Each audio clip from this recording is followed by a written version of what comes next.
Hello, everyone, and welcome to Chief and Assist, the power behind the chair.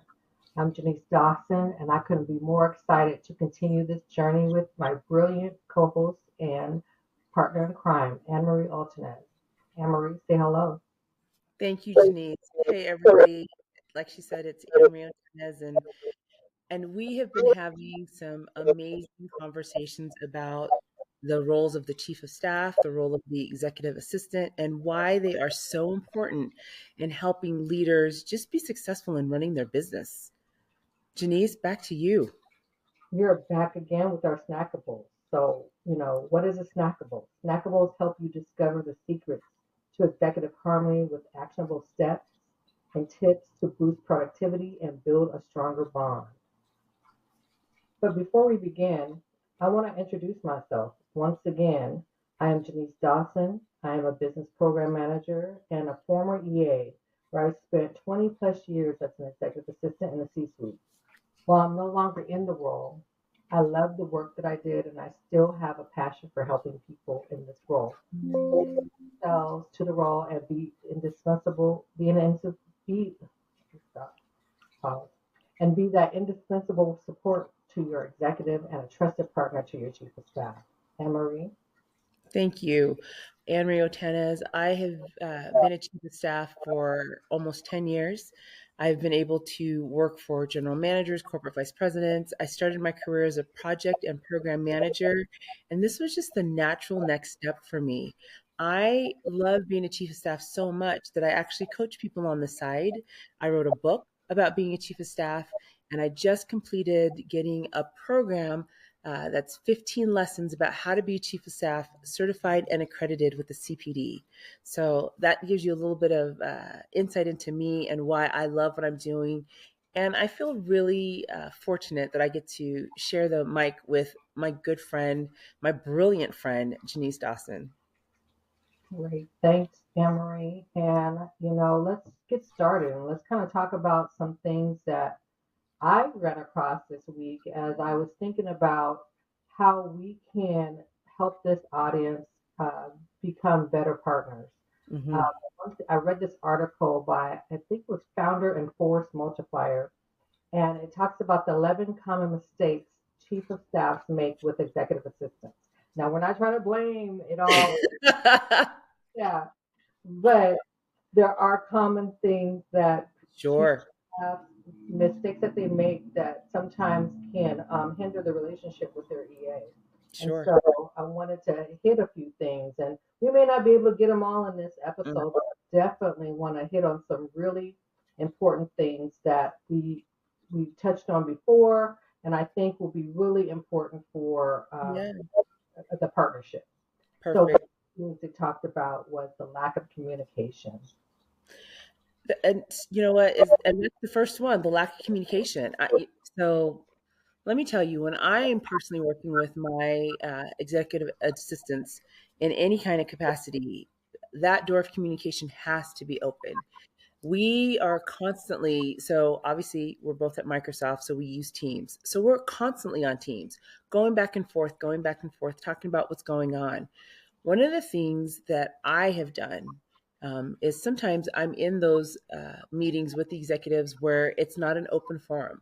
Or if I have a meeting where the executive assistant has been included in, which that's usually the ideal situation. I want to make sure that they're included. I talk to the executive to make sure that they're included and there's consensus. Mhm. After that meeting, I'll have a conversation with the admin. I'll say, did you understand everything that was going on? Did you need some more context? My current admin and I, we have an amazing relationship. Amazing. And sometimes she's very open. She'll be like, I didn't quite get everything.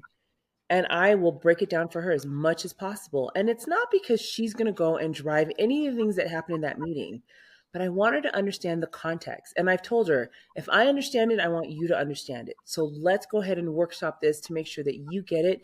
You understand why we're making these decisions. You understand why we're having this conversation. Doing that enough times, she just knows if I don't get it, I can go to Anne Marie. She's going to explain it to me. She has now included me in the meetings that she uses to train her admins. And I have once a month, I go in there and I teach them about the stuff that I know that is relevant for our business and open up the doors to questions that they might have. so they can feel like they're actually a part of the process. So I think that communication piece is huge, and definitely as chief of staffs we need to be aware, but we also want to make sure that the administrators are aware and they're communicating to us, because sometimes you guys have information that I'm not privy to, and it's for good reason.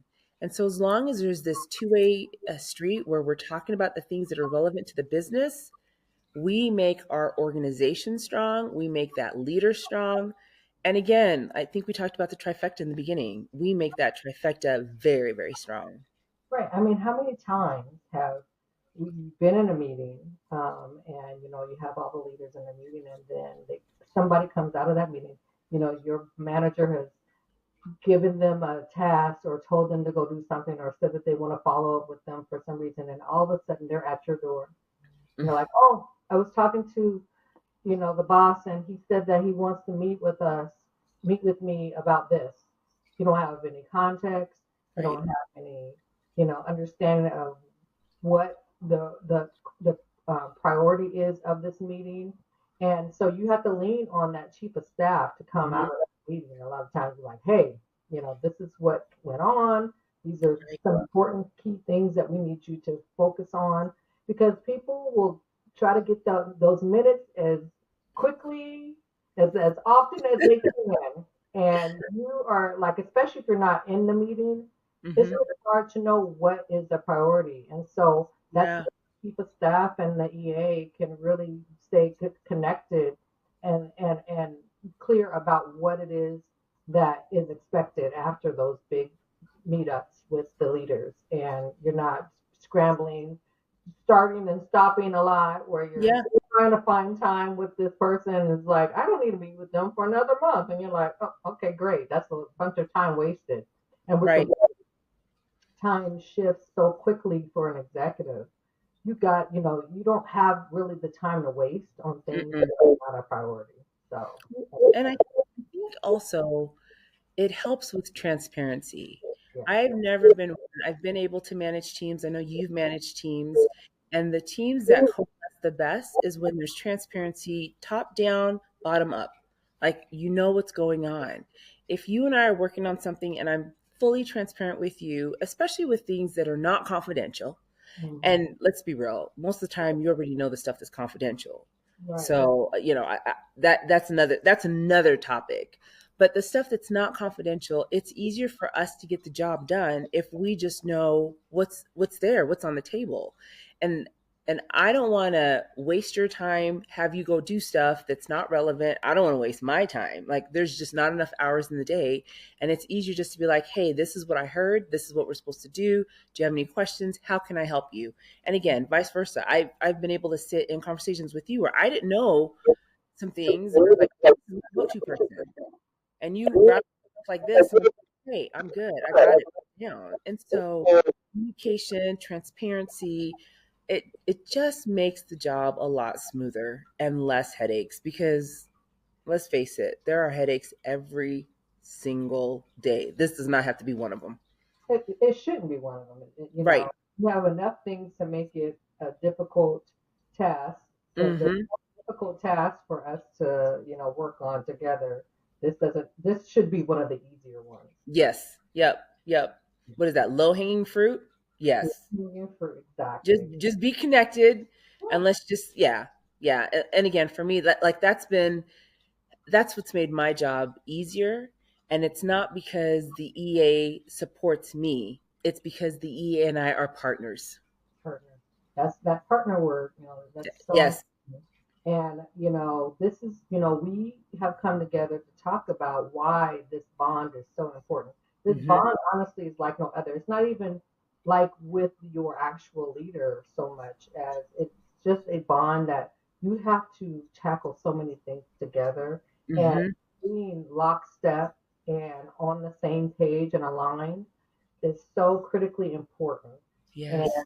it is important that you guys have a bond that is, that doesn't even match any other of the other work relationships that you have. This is a super special relationship, I and it's agree. really important that you guys are definitely on the same page and communicating effectively. Yeah, I agree.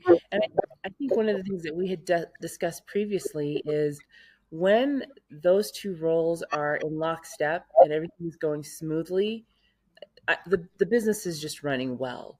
When they are not in lockstep, this is when, unfortunately, sometimes the leaders get involved and they don't have time to micromanage a relationship that should be solid.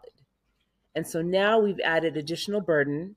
And again, nobody got time for that, but we've Okay. added an additional burden. And we are the trusted advisors, we're the trusted partners. And we're literally saying, well, you can't trust me because I'm a scrap with this person. Yeah. No. You don't want to be that person. Mm-mm. Definitely Mm-mm. don't want to be that person of, where your manager's like, oh gosh, I got to be the referee. Right. No, no. We've gone too far in our career to have to be in that situation. We don't want that. They Right. have enough problems. We don't need to add to it. We're Right. we're here to make the problems better. Um, Absolutely. Another thing that popped out for me was micromanaging and rescuing. And I know that this is such a Ooh. huge thing, a concern for a lot of EAs. Um, Yeah. there's a lot of times when they feel like a chief of staff will step into the role and kind Mm-hmm. of look down on them Mm-hmm.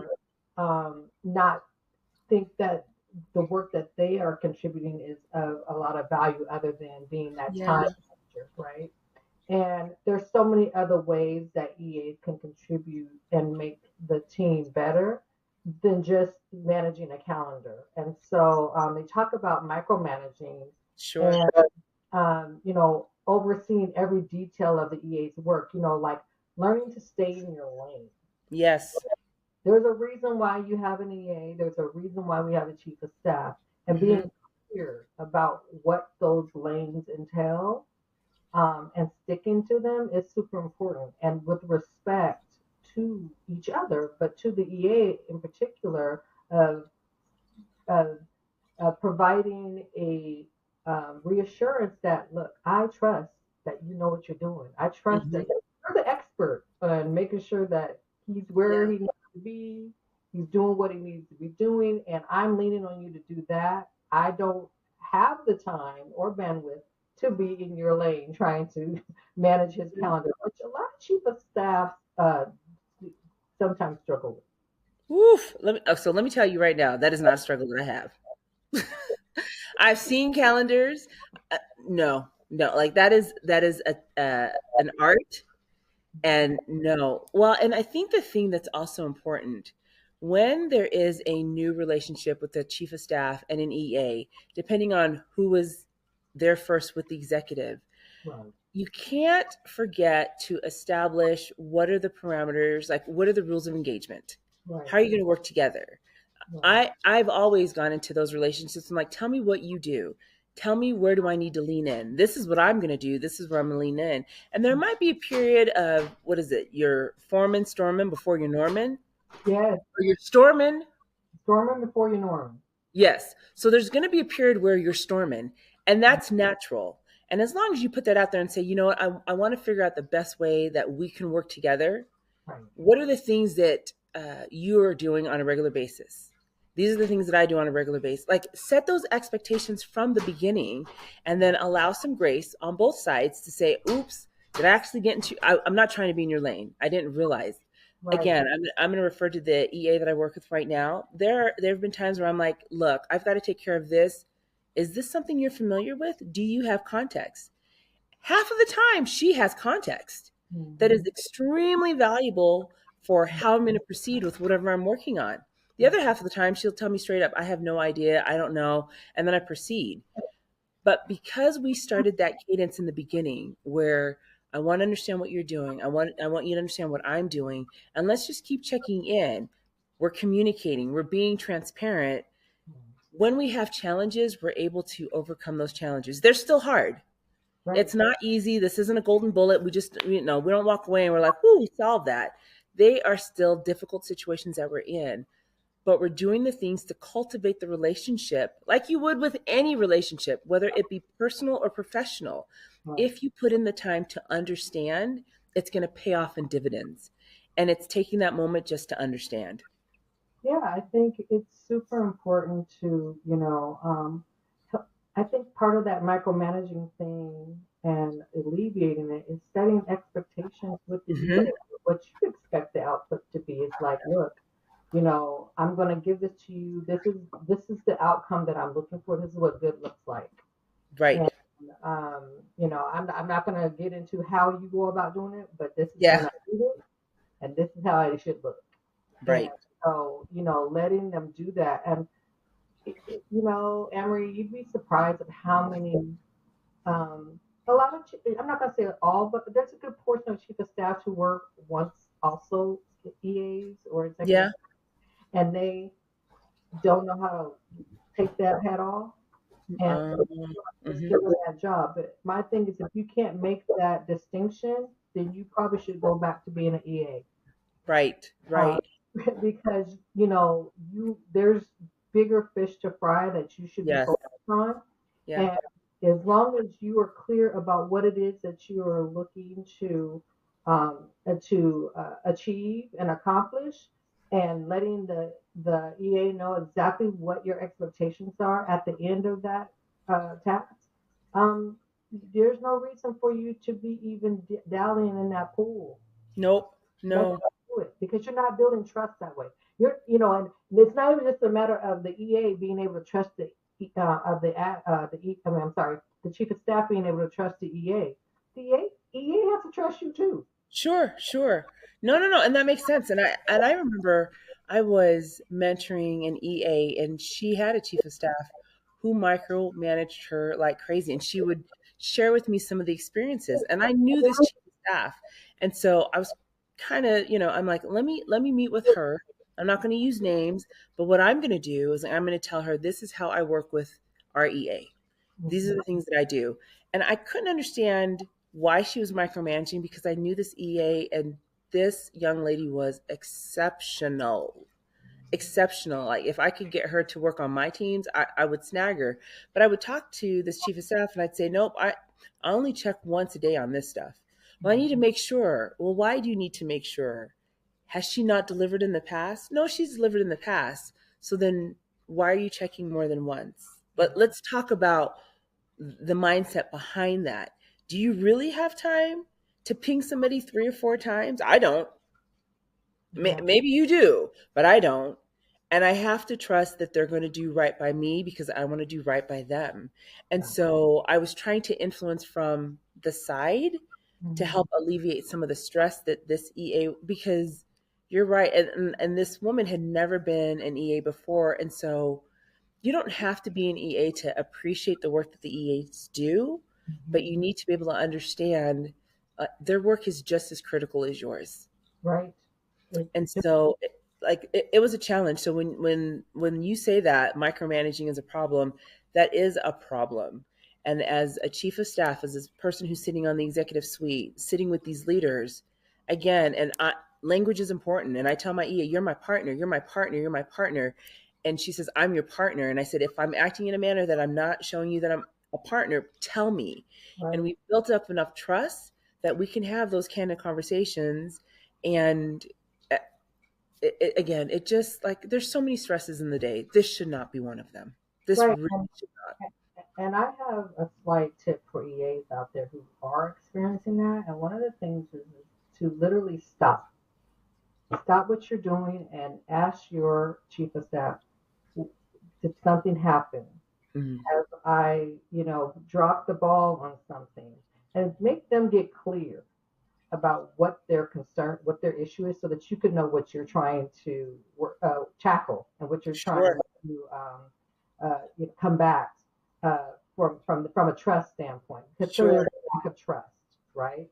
So get clear with them. Just stop.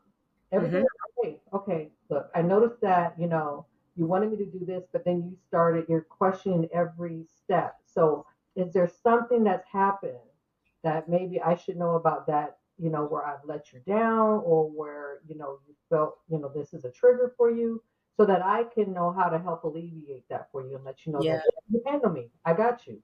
I got your back. So, what is it, and I'm open to feedback too, because sometimes maybe you have dropped something. And that's Sure. something that we have to be mature enough to take that criticism or take that feedback and say, oh, dang, okay, how can I fix it?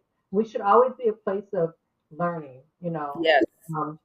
we're going to fail. We're going to make mistakes. We're not perfect, but we also have to be open enough to not take it personal.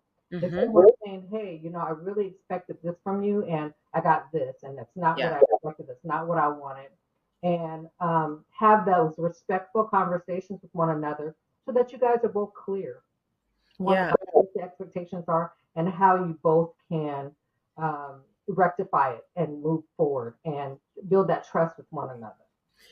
What you said triggered some things in my mind because when you're, and this is a good practice regardless of what the relationship is, whether it's chief of staff, EA, product manager, program, whatever. When you are in a situation where you find that there is a challenge in the relationship, you got to ask yourself: is it personal? Is it professional?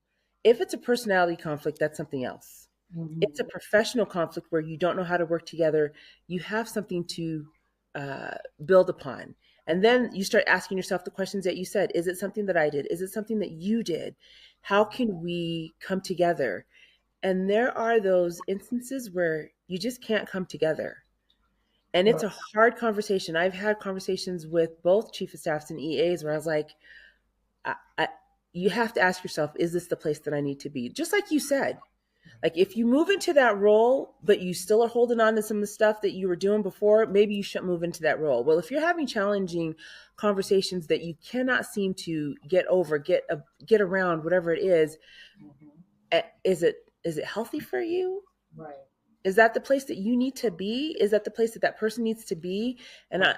I'm not saying you need to jump ship, but sometimes you might need to do something different. It might not be the team for you, Right, right, right. and that's okay. And especially right now, when we're in a world of, layoffs, now these low performance layoffs, Oh my you don't God. want to get into a place where you're not performing to the best of your ability because you're on a team that's not vibing with that's Mm-hmm. not vibing with you, that's not, filling your cup that you needed to fill professionally. Uh, Yep. it's important to take those step backs and say, you know what, maybe I need to start pursuing something that is more in the realm of where I feel comfortable. Yes. I feel like I can thrive and really do my best work. This team may not be it, and that's Right. okay. And That's that's exactly that. I think that's probably a great note for us to end on. yeah, It's okay if you need to make a change. yeah, It's okay if this team is not for you. yeah, It's probably going to open you up to a different opportunity that's going to be even better for you. So this isn't the one all the last stop for you. It's okay if you need to do something different. I appreciate that you said that. I love that because I've been in that situation where I was like, this I got to make a change. It's not for me. And you guys do you, and I'm gonna go do me. right, right. And I've been blessed, right? I've been blessed Hmm. with a leader that I absolutely adore, not because he was super nice to me, but because I learned so much from him, and he challenged me where I needed to be challenged, and I learned how to be a leader from him, uh, Yeah. because I saw the way everyone revered his leadership style and the way that he authentically cares for his team. Yeah. So, I think that's super important. And, I'm glad that we were able to talk about those topics. And there'll be other topics that we're going to Yeah. discuss. And there's things around this dynamic that I think are super important for us to touch on. And I hope it resonates with those of you in the audience and are able to, kind of take a step back and think about like, what is my relationship with my EA or my chief of staff? Can we Hmm. build a stronger bond? Can we make it better? What can we do to take it to the next level? I think that's something that's super important for us Yeah. to always be thinking about and how we can work together as a dynamic team and make the best of the environment that we are in. So, Emery, there's something else that we want to kind of talk about as we talk about more episodes that will be coming along. We have these snackable size uh, podcasts that we Yes. have. available to you. But there will be other podcasts that are not so snackable. Do you want to talk about that a little bit? I would love to. So one of the things that Genise and I want to do for all of you that are listening is to expose you to an amazing network of leaders who are both EAs and chief of staffs across industries. And so we'll have our snackables, our bite-sized learning tidbits, but then we're going to have some longer podcasts where we're interviewing people who have supported some amazing, amazing leaders. And they're going to talk to you about what worked for them, what didn't work for them, how were they able to find success, and how do they pivot into their next role. So be looking out for our first interview. We've got some good ones in the pipeline. So subscribe. Yes. If you haven't subscribed, do it right now. And then just leave us some comments, because one of the things that we want to also know is, what do you want us to talk about? We've got our list. Trust that we've got a list, but we want to know what you want us to talk about. And we want to hit some of those topics too. Is that enough of a nail biter, Genise? Did I do okay? That's some good stuff. And see, I was kind of trying to call it the full meal, but you didn't really like that title. We got to figure out some ways to talk about, like, this isn't a snackable. This is going to get more meat to eat. It's a steak. We're about to have some steak up in here. Yes. And let me tell you, some of these speakers that we have in line are ribeye quality speakers, and they're going to share some really great stuff. I've been definitely energized in speaking to a few of them, so I know you guys will, and we are so excited to be able to share this community with you, these folks that we've been able to build these bonds with. So stay tuned and look out for those stories. And before we go, as usual, what do you have to sell? You have a book. I have a book. It's called The Chief of Staff. You can find it on Ingram Spark or on Amazon. And then this is new. Thank you, Genise. I love that you are a great partner and you are a great advocate for me. So I love that. I mentioned earlier that I had created a Chief of Staff Academy. It's 15 lessons that will take anybody through understanding not only the fundamentals about being a chief of staff, but some of the things that very seasoned chief of staffs need to do. And we just got our accreditation. And that's exciting for me, because it means you can get professional development credits for enrolling in the Chief of Staff Academy. So if you want to learn more, go ahead and drop a message in the chat, DM me. It's a program that I'm excited about. And, Genise, I'm going to have to give you a sneak peek into this program. So we need to tell our people goodbye so you and I can chat a little bit more. Yes. Congratulations on that accreditation. That's a big deal. So, check out Anne-Marie's book. You can link to it from our website, which is linked on our YouTube page. And you can get that book, as well as, connect with Anne-Marie if you want to. Pretty soon you'll be able to connect with me, but stay tuned on that. But we want to thank you all for showing up and being part of this community. And like she said, if you have topics or questions or anything that you want to discuss, put them in the comments. We have a LinkedIn page. We also have our Instagram and our YouTube and Blue Sky.